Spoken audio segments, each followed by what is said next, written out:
What's up, Marvel fans? We're the Hills Maniacs, and today we're going to be giving our thoughts on the first 3 episodes of Moon Knight.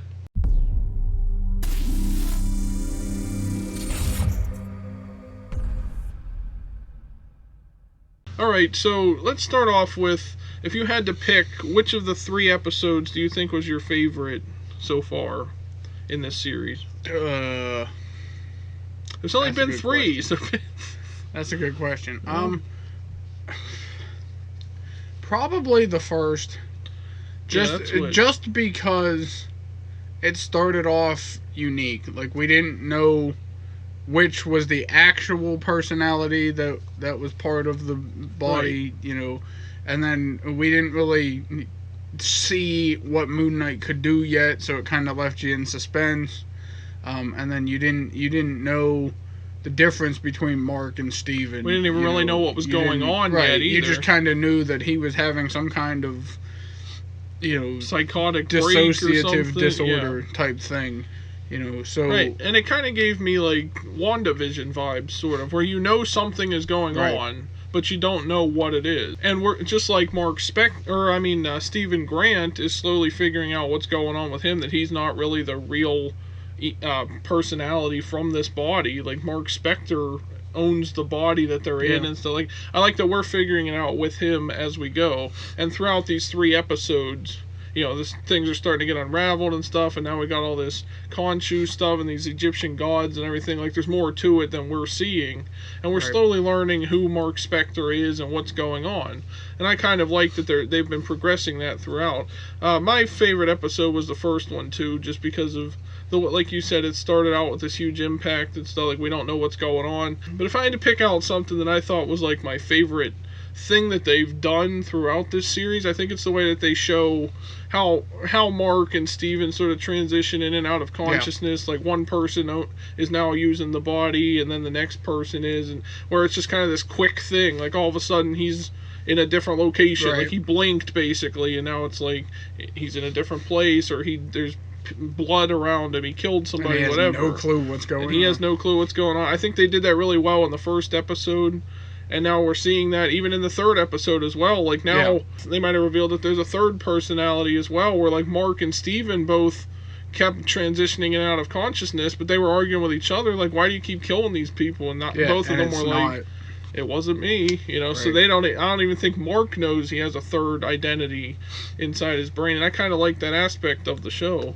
See, and it also, I may have mentioned this before in a previous video, but it gives me that, like, Hulk and Bruce Banner vibes. Right, or even Venom and Eddie Brock. Or Venom and Eddie Brock, yes, where it's like, at first they're like arguing with each other, like, who should be in control, and then all of a sudden they're just like, I benefit from you, you benefit from me, we'll flip-flop. Right, and we saw that I can do, like, I'll let you have the body and have control for certain things, but then when we're in danger, like, you let me do my thing, and then it's like... Right.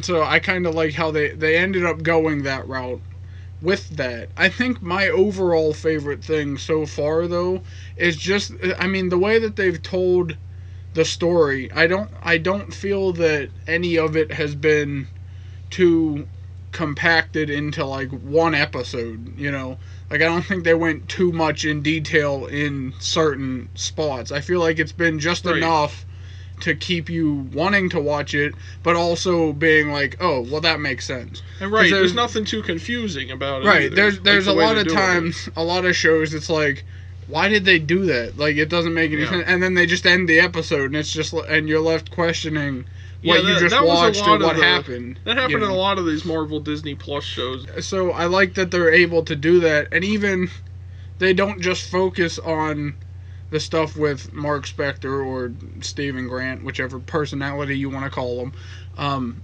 but they focus on Arthur Harrow and his journey and the Khonshu stuff, which is also cool because it shows that, Khonshu's actions don't just affect these people, it affects himself too. And he's not really doing anything either. Like, he's basically, we're learning about what the avatars in this series do, where he tells Stephen Grant or Mark Spector what to do. He really and they has have like to no do it. power. Like Khonshu can't physically control Mark Spector, but he can tell him what to do. Or give him Mark advice. has to do it because he's serving Khonshu. And also Khonshu, we know, brought him back to life. Like he said in the second episode, I think it was, like, when I found you, you were just a corpse, basically. But I do like, you know, the dynamic where, like, Khonshu saved him, so now he has to, you know, follow Khonshu and do what Khonshu asks. And Khonshu is also the one giving him the powers that he has in the suit to protect himself and everything else. So it's like he needs Khonshu. He has to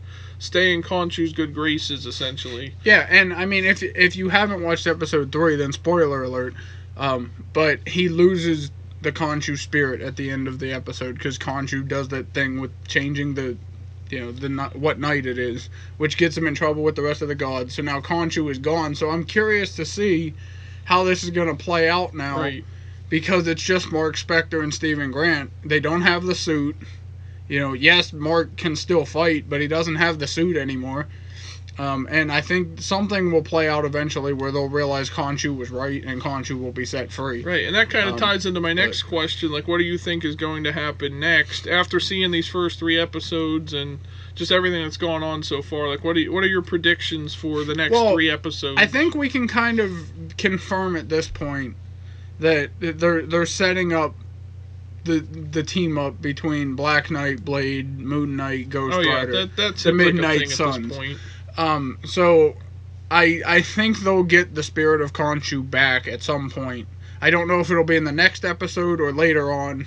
I think Amit will be summoned, and probably the other gods will realize they made a mistake and should have believed Khonshu and not Harrow. And they will release Khonshu, and then he'll be basically given the choice as to who his avatar is, and then Mark will be like, well, hey, I'll still do it, you know, and then it'll go down that route where Khonshu comes back to Mark and they end up together fighting Amit, and even if the gods help out and trap Amit in the, you know, in the stone like they did with Khonshu. And maybe it'll be a thing where, like, Khonshu will also realize, like, okay, maybe I don't need to sort of be a bully to Mark Spector. Like, we can get along and work together. I'll still give him this power and stuff because he still needs me, but and I let need him live his life. You know, because he even told Stephen Grant, because at the time when Khonshu was taken away, essentially it was Stephen Grant in the body. He said, "Tell Mark to rescue me when they imprison me." Right. So, like, he does care about Mark Spector, and he knows he needs Mark just like Mark needs him. Right. And all like Eddie so I like how they do all that with his, not just his split personalities, but his relationship with Khonshu and everything else. Right. And honestly, I feel like the show could work if they didn't have the Khonshu stuff. Like, if it was just a split personality superhero where, like, one of the personalities doesn't know the other one is even a superhero, which or is something. Basically how it started. But yeah, I mean, that's because we didn't even see Khonshu, I don't think, really in the first episode. Or we saw him, we didn't know he was part of. Yeah, we didn't know what was going on. But yeah, so I like that they're slowly, you know, kind of showing us everything. If I was to predict what I think's going to happen, everything you said mainly, like, I think, because the villain always does the thing that they're going to do. They always succeed at least releasing. It wouldn't be a something. hero story if there wasn't. They always succeed at least releasing something, and then the hero ends up coming back from his lowest point and saving the day or whatever. I do think we're going to see maybe a couple, like, I don't know if all 3 of these last 3 episodes are going to have end credit scenes or whatever, but I think it'd be interesting to see at least one end credit scene tied into Pharaoh Rama Tut, which in the comics was a variant of Kang the Conqueror. So I'm looking forward to that as well, because we know Kang is coming into the MCU. We've already seen him from the Loki series. Right. So I kind of think, because of the Egyptian ties to this and everything else, I think that would be interesting to see, whether it's a cameo or a mention of Rama Tut, or even just Jonathan Majors showing up as Rama Tut somehow in spirit form or whatever. Or an appearance by Apocalypse.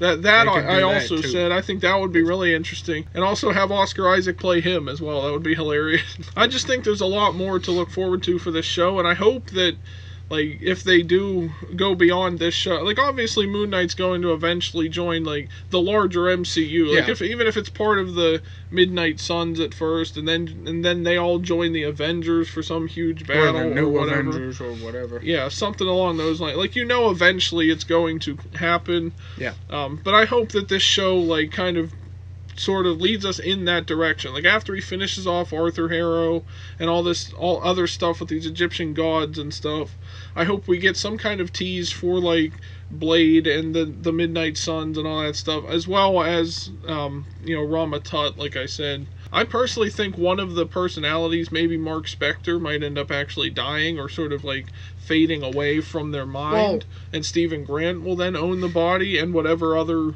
identities might be part of it. I'm glad you brought that up, because it's something that I think will end up happening, is kind of like what happened with Hulk and Banner when he combined the two entities into one. I think this will happen where they might not necessarily be combined together, but they will understand each other and be able to, like, when you need me, I'm here, just switch and all. Right.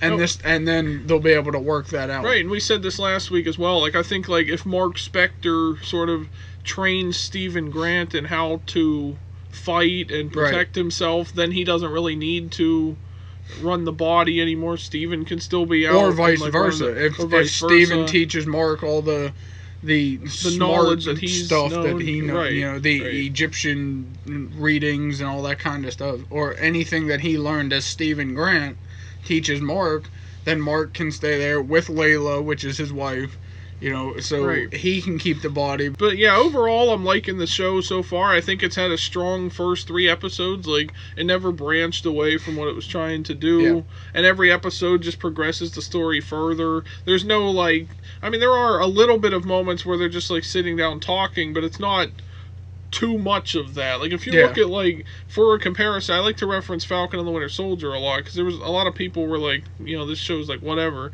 There were like full 45-minute episodes of them just kind of sitting down talking or something, and there wasn't really much going on. Where in this show, like, everything is progressing forward. Yeah. I feel like they can do a lot more with this, since it's not a movie. Maybe someday if they do have a Moon Knight movie, I think it would, would continue from this. I don't think they'll need one, though. Not a solo. And I'm glad that they chose to make this a series. And I'm actually looking forward to the last 3 episodes. I hope we start to see kind of what is going on, and we learn maybe what happens. I think the show is a lot of fun, and it's really working so far, and I hope they keep going with what they've been doing, and haven't really changed anything or whatever. Even if we get a flashback or something. I mean, I guess we can then bring up the point.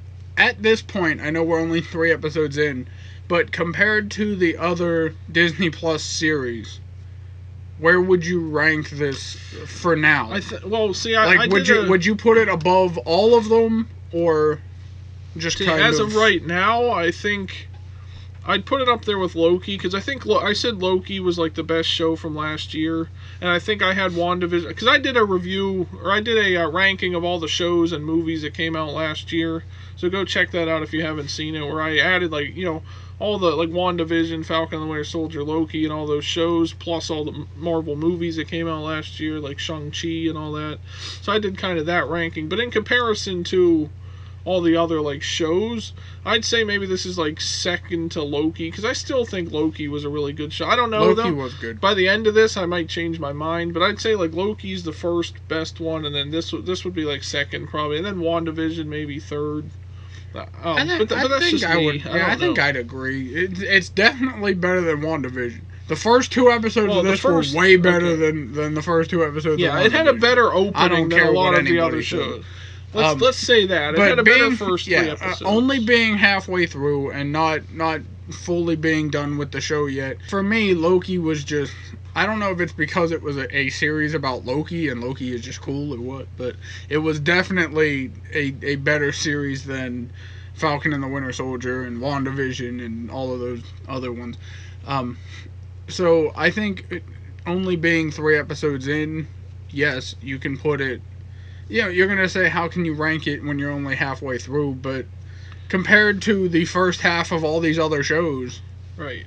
It's definitely. That's what I said. I think if you compare it to the first 3 episodes, or like even the opening episodes compared to some of the other shows, this is definitely up there as like one of the better ones. Like WandaVision was mainly nothing really happened in the first 2 episodes, but it was showing you that it was a sitcom, and then you had to kind of figure out, like, obviously you know something is going on because Marvel doesn't make sitcoms, you know, and then they had the in-world explanation for that. I think if you compare these episodes to like the openings of some of the other seasons, I'd still say it's like up there and second on the list so far. But let us know what you guys think down in the comments. Have you been enjoying Moon Knight so far? What are some of your predictions for what's to come in the series or for the character just in general across the whole MCU? Like, what do you think he's going to do next after this series wraps up and things like that? Also, be sure to like this video and subscribe for more. And remember, leave the scumbaggery at home, and we'll see you guys in the next one. Latest gators. Subscribe.